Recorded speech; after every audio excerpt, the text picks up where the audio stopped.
ശ്രേയയുടെ സ്വപ്നങ്ങൾ എന്നും അവൾക്കൊരു ഹരമായിരുന്നു.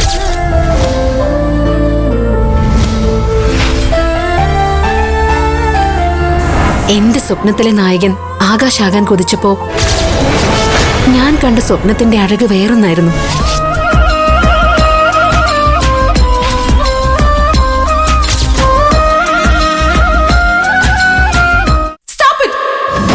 അത് പറ്റില്ല.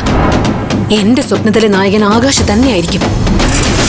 മൂന്നാറിന്റെ മനോഹാരിതയിൽ നിറമുള്ള സ്വപ്നങ്ങളാൽ ചാലിച്ച ആകാശിന്റെയും ചാരുവിന്റെയും പ്രണയ നിമിഷങ്ങൾ. ആകാശിന്റെയും ചാരുവിന്റെയും സ്വപ്നങ്ങൾ തകർക്കാൻ ശ്രേയയ്ക്ക് കഴിയുമോ? കുട്ടനാടൻ കാവ്യഭാവനയാൽ നെയ്തെടുത്ത മണ്ണിന്റെ മണമുള്ള ഒരു വേറിട്ട പരമ്പര. പെയ്തൊഴിയാതെ എല്ലാ ദിവസവും വൈകുന്നേരം 6:30.